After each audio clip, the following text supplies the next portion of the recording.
Isaac Newton, matemático, mecánico, astrónomo y físico inglés, creador de la mecánica clásica, miembro y presidente de la Royal Society of London. Desarrolló, independientemente de Gottfried Leibniz, el cálculo integral y diferencial. Descubrió la dispersión de la luz, la aberración cromática, investigó la interferencia y difracción, desarrolló la teoría corpuscular de la luz, planteó la hipótesis que combinaba ideas corpusculares y ondulatorias.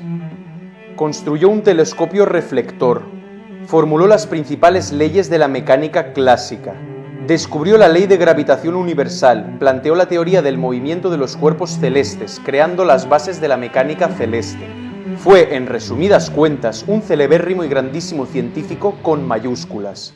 ¿Y qué deducimos de eso? Pues deducimos que Newton era un tío muy listo. Pero también fue un gran crítico de la versión cronológica de Scaliger-Petavius, creada en los siglos XVI y XVII. Sus dos obras principales de revisionismo cronológico son Breve crónica de los acontecimientos históricos, desde los primeros recordados en Europa hasta la conquista de Persia por Alejandro Magno, y Cronología corregida de los reinos antiguos. Como ya dije en uno de mis anteriores vídeos, Isaac Newton modificó significativamente la cronología de la antigüedad. La cronología histórica propuesta por Newton es significativamente más corta que la scaligeriana. No repetiré aquí sus conclusiones principales, pues para ello tenéis a vuestra disposición mi otro vídeo que os aconsejo que veáis. Hoy voy a hablaros brevemente acerca de la publicación de su obra, siguiendo el trabajo de Frank Edward Manuel titulado Isaac Newton Historian. Es una historia muy instructiva. Isaac Newton, al parecer, temía que la publicación de su libro sobre cronología le acarrease muchos problemas. Esta obra fue iniciada mucho antes de su publicación. Newton la reescribió muchas veces, prácticamente hasta el año de su muerte en 1727. Es curioso que la breve crónica Newton no la preparó para su publicación.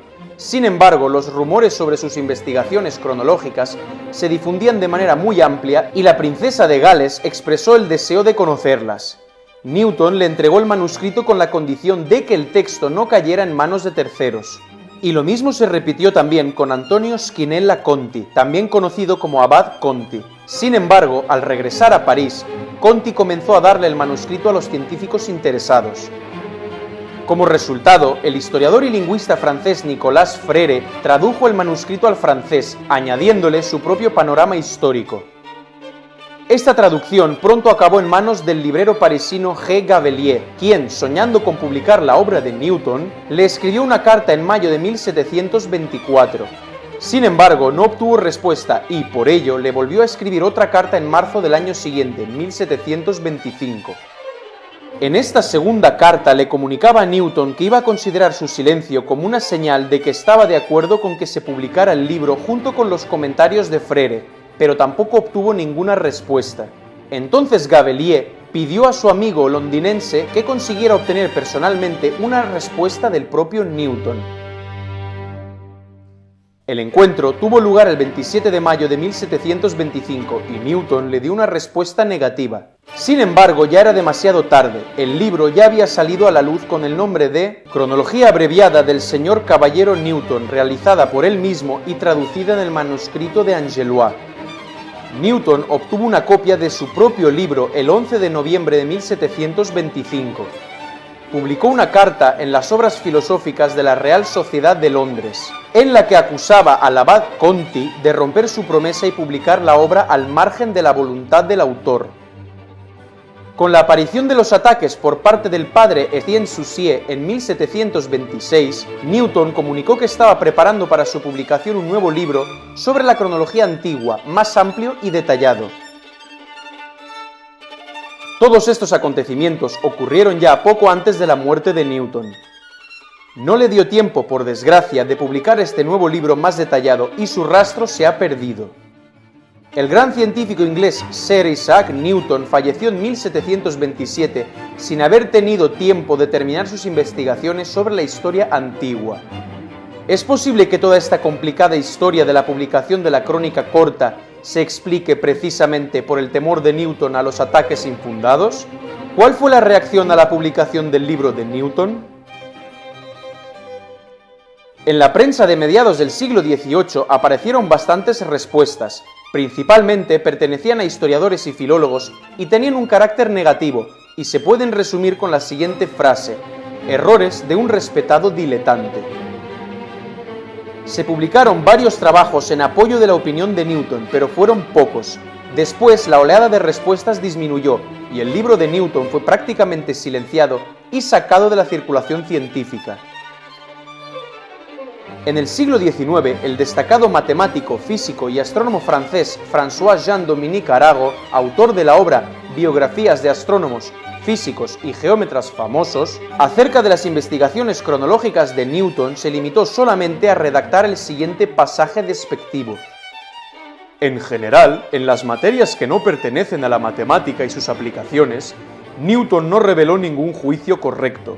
Aparte de escritos teológicos, como prueba de nuestra opinión, señalaremos su cronología, que Frere refutó en el mismo momento de su salida a la luz.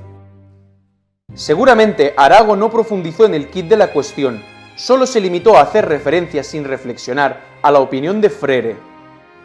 El criminólogo italiano del siglo XIX y principios del XX, Ezechia Marco Lombroso, más conocido por el seudónimo de Cesare Lombroso, en su famoso libro Genialidad y locura, intentó poner punto y final de la siguiente manera: Newton, que había conquistado con su mente a toda la humanidad, en la vejez también sufrió una auténtica enfermedad mental, aunque no tan fuerte como las pretéritas personas geniales.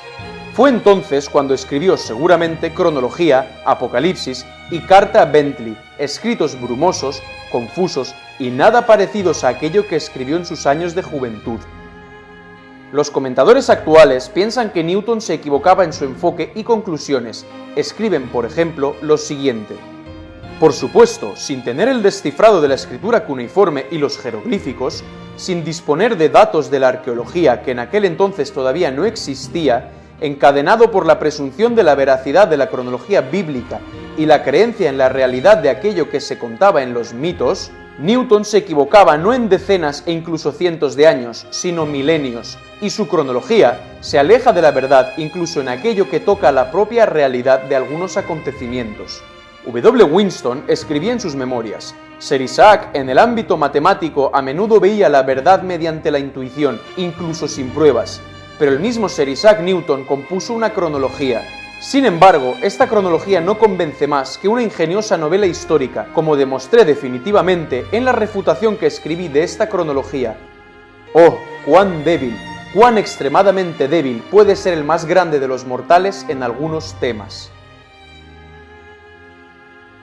Esa es la opinión que tienen ciertos individuos sobre uno de los científicos más importantes de la historia.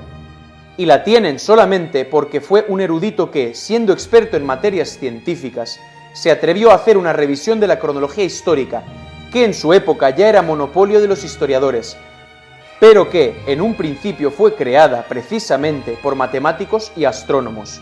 No sería en absoluto descabellado que fuera, pues, un científico, un matemático y astrónomo, el más grande de su época y uno de los más célebres de la historia, quien revisara la construcción cronológica creada por individuos pretéritos de su propio gremio. El problema residía únicamente en que la cronología scaligeriana en aquel momento ya se consideraba dogma. Sin embargo, Newton sentó, por tanto, las bases de la revisión científica de la cronología histórica. Fue él quien reveló en qué dirección había que modificar las fechas, en la dirección del rejuvenecimiento, de la contracción, del corrimiento hacia el presente.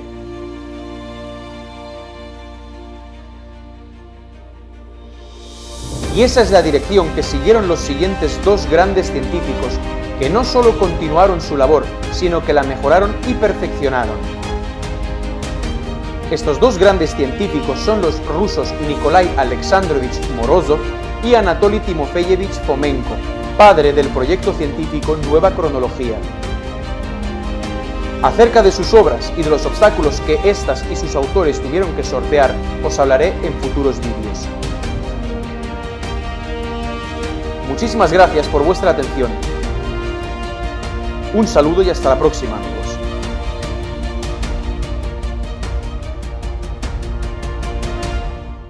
Arreboire, como dijo Voltaire.